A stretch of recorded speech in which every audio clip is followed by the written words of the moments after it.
I'd always hear in business, it's about people, you know. But then other companies, I would see their focus would be on product or, you know, a quality feature or some level of service. And the worst of them would just focus on price. But to me, and at US, it was really definitely about relationships. I mean, we would tell people we were looking to partner with them over the long term. People would ask themselves, I'm sure, you know, do I like these people? Do I trust them? Am I comfortable with them? Would I like doing business with them? US could always make sure that they could answer those questions in spades, absolutely positively.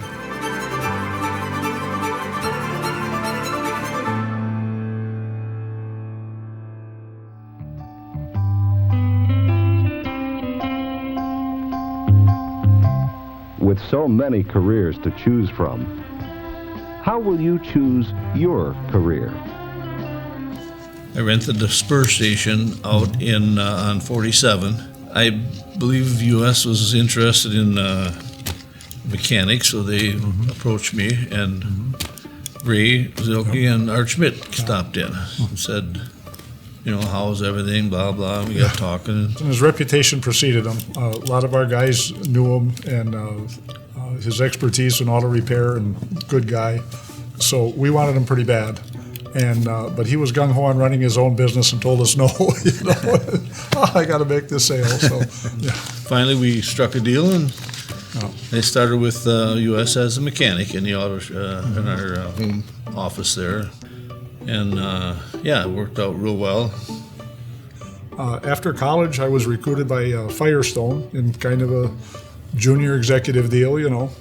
And I soon got transferred to Neenah, Wisconsin as store manager, which was the furthest north I had ever been. So I would advertise in the Appleton newspaper. And the man I did business with, turns out, was a lifelong friend of Ray Schmidt. Golf buddy, his name was Gene Hammond. And Gene would always tell me, I got this guy, he owns an oil company, and he's selling tires, and they're looking for a guy just like you. And I wasn't interested, but Gene was persistent, so I said, sure, send him over. And I remember the day in fall of 1968. This brown Buick pulls up across the street, guy jumps out, funny little hat on, Ray, trots across the street in my store, and it's Ray Schmidt. And oh my God, what a guy, right off the bat. And he says, come on over to Combined Locks, we'll talk.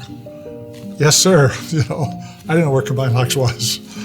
So the next day I met with Ray and his brother Art, and actually their dad, Albert Schmidt. And we talked, had a few more meetings after that. They shared their vision to open stores and things. And I said, I'll think it over, talked it over with my wife. And I didn't know, couldn't decide one way or the other. Firestone wanted me, but I decided to make the switch. And guys, best thing I ever did, ever.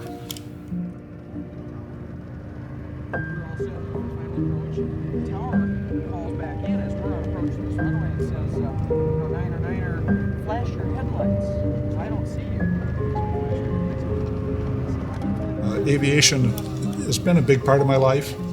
It's in our family history. The company, the thing is, U.S. was incredibly supportive of using private aircraft. So what I would do is I would sell a package, a pipe bender and some inventory, and we would ship that out. And then a couple days later, Ray and I would fly out and spend a day in that man's shop and make him nothing but money. Ray would work with the guys in the shop, show them how to run that machine and do actual work for revenue.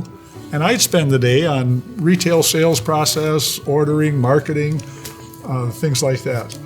Ray, if we did that hundreds, maybe 1,000 times. We certainly did a lot. I mean, and it worked out so well. Like Ray said, working together with that customer, him working with the owner, me working with the mechanics. Yeah. It built up quite a relationship, and many times we'd pick these guys up, the owners of the businesses, and while we were in travel, and boy, it would bring up a lot of subjects, you know, what about this and that, and give us an opportunity to visit with him and, you know, tell him what we had to offer. And it built up a very good relationship with the customer, so it worked out rather well. But we built relationships with vendors and customers, and and those are still going on 3 and 4 generations later.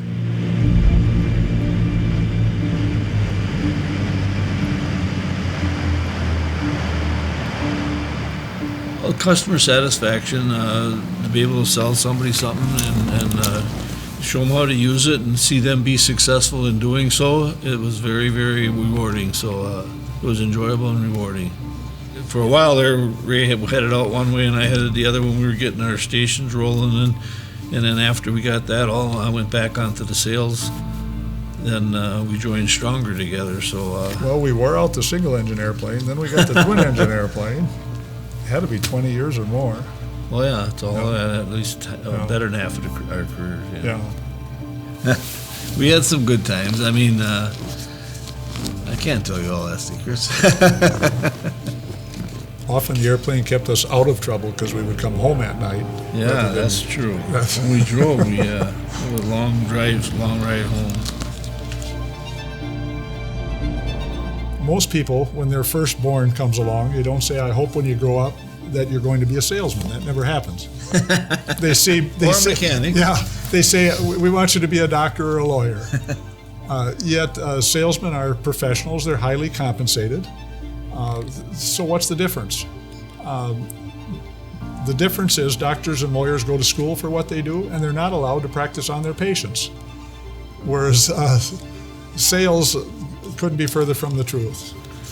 They give us the tools to work with, and it was an easy job to do.